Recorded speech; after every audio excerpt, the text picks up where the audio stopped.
मिरु एबसुनि 52थि बोसोरसालिया जथुमाया दासान्दि रौतानि बडलेण्ड फोथाराव सोलिबाय थानायजों दिनै नैथि सानाव आगान। दिनै जथुमानि नैथि साननि गुबुन मोनसे गोनां हाबाफारियावनो बाहागो लादों आसाम मायना आफादनि बुंथिगिरि बिश्वजित दैमारिया।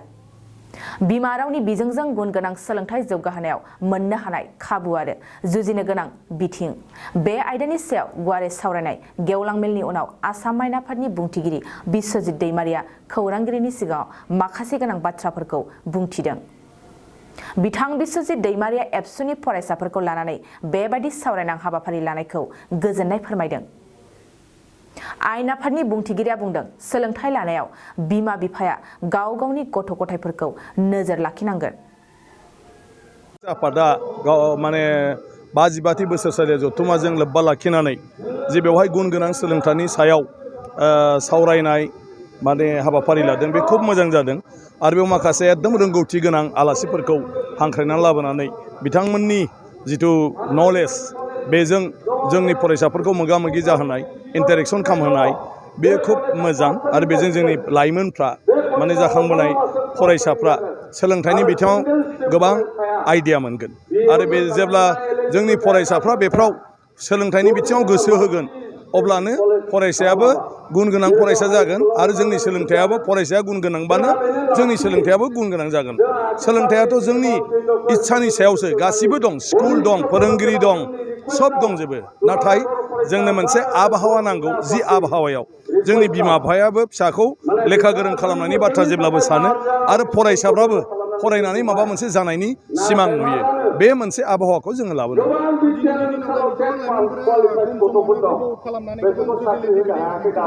मा होनदों?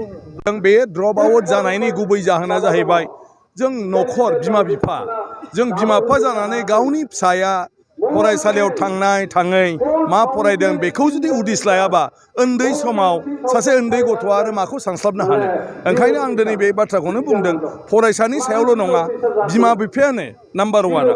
साफ्रोमबो बिमा बिफाया गावनि फिसाखौ गोरों जाजानो लुबैनाय बे मोनसे गोसोआ बयहाबो थानांगोन आरो बिनि थाखाय फरायसाफोरखौ माने फरायनायनि बेलायाव नोजोर होफानांगोन, अब्लासो जोंनिफ्राय ड्रप आउटबो जानाय नङा आरो गासिबो आनजादखौनो उथ्रिनो हायै फरायसाबो जोंनि गेजेराव थानाय नङा। ओंखायनो साफ्रोम बिमा बिफायानो मोनसे गावनि फिसाखौ लानानै गिदिर सिमां थानांगौ आरो बे सिमांखौ मोगथाङाव जाफुंनो गावनि फिसाखौ लेखा फोरोंनायनि बेलायाव नांस्थाबबाय थानाय बे गोसोआ साफ्रोमनावबो गावनावनो माने जोनोम मोननांगौ।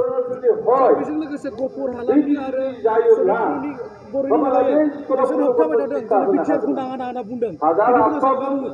ना बेफोर बिदिनो जाबाय थायो, दा मोनग्राफ्रा सिरि थाब्लानो जाबाय, माने मोनग्राया बेफोरखौ लानानै खर' सानो नाङा।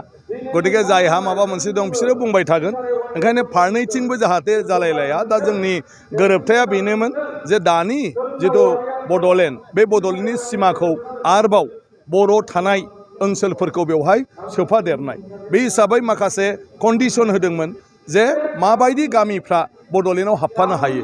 दा बेखौ सरकार आरो बर' फरायसा आफादनि जि माने सोद्रोमाफोर दं आरो गुबुन माने हारिनिबो जि सोद्रोमाफोर दं, बेफोरजों जयै नायफामनानै जिखिनि गामिया बडलेण्डआव बे गोरोबथायाव होनाय कन्डिसन बायदियै हाबनो हायो, बेखौ दा फार्स्ट स्टेप हिसाबै बेखिनि गामिखौ फाइनाल खालामबाय। बियो खुनु दुलाराय बर' फरायसा आफादनिल' नङा, बे सरकारनिबो बेवहाय एग्रि जानाय।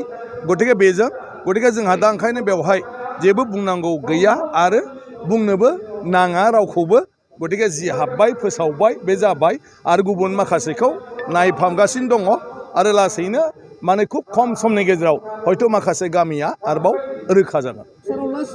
बुंदों सब बाथ्राखौनो लानानै जों जुदि माने जेब्लाबो माने मा होनो कनफिउसन जाबाय थायोब्ला जोंनि समाधाना माब्ला फैनो। गतिके दा जिथु समष्टि दाफामनाय, बे समष्टि दाफामनाय बेलायाव मोनसे जिल्लानि माने एरियाया गुबुन मोनसे जिल्लायाव हाबदेरनो हाया, बेखायनो समष्टि दाफामनायाव जाहाथे उसुबिदा जाया बिनि थाखाय माने तामुलपुर जिल्ला बा गुबुन गुबुन जिल्लाफोरखौ दा फिन दोनथ'नाय जादों आरो बेखौ बाक्साजोंनो लाफादों आरो बबेबा एलेकाखौ बबेजोंबा हरथ'नाय जादों बे समष्टिफोरखौ पपुलेसनजों एडजास्ट खालामनो थाखाय। बिनि उनाव जिथु दा मा होनो उदालगुरि जिल्लाजों नांजाबनानै सानजाथिंजा जि गोदान गामि फोसावदों, गतिके बे गामिनि बेलायाव देनां सुबुं सानखो बेसेबां एलेखा फैयो बेखौ सोनारनानै गोदान जिल्लाया माने दा जाहैगोन खिन्थु दा जिखिनि माने जाबाय दा बियो गामि हिसाबै माने मा होनो बड'लेण्डआव हाबसिगोन दा बे सिद्धान्तआ फैबाय नाथाय जिल्ला हिसाबै माने इयुनाव माने माबायदि दाफामफिननाय जायो बियो आं सानो जे माने मा होनो नैबे बिसायख'थिनि जि समस्ति दाफामफिननाय बिनि उनाव बड'लेण्डआ एडजास्ट खालामनानै माने बानायनानै लाहैनो हागोन जिल्लाया बेसेबां जिल्ला जाथावो गासै बे बड'लेण्ड एलेखाया नोंथाङा सानाय सुनाय बेरामनि जेंनायाव गोग्लैदों नामा? जुदि नोंथाङा सानाय सुनाय दंब्ला जिंगासिनांगौ गैया। चिरां जिल्लानि बेंटल गेट साफागुरियाव दायो एसआइ निउर' थेरापि सेन्टार दंसै। बे थेरापि सेन्टाराव नोंथाङा गोरलैयैनो देहानि सानाय सुनायखौ फाहामथाय लानो हागोन। बे आथिं सानायानो जाग्रोदों ओमफ्राय जानाया एसे सिगांनिफ्रायनो जाखादों ओमफ्राय बिदिनो गुबुन गुबुन मुलि जाबाबायदों ओमफ्राय हामाखै दिनैनि ट्रिटमेन्टआनो आङो एसे मोजां मोनसिनबाय। जेरै सिं सानाय, आफादावरि सानाय, मोदोम जरा सानाय, आइजोफोरनि जेंना, खर' सानाय बायदि बेरामखौ फाहामनाय जायो। लोगोसेयैनो बे सेन्टाराव थानानै फाहामथाय लानो हानायनिबो सुबिदा खालामदों। नोंथांमोनहा एसआइ निउर' थेरापि सेन्टाराव फाहामथाय लानो गोसो दंब्ला नैबे मबाइल नम्बर 7620160459 नङाब्ला 9476977956 आव थोंजों सुलाद लानो हागोन।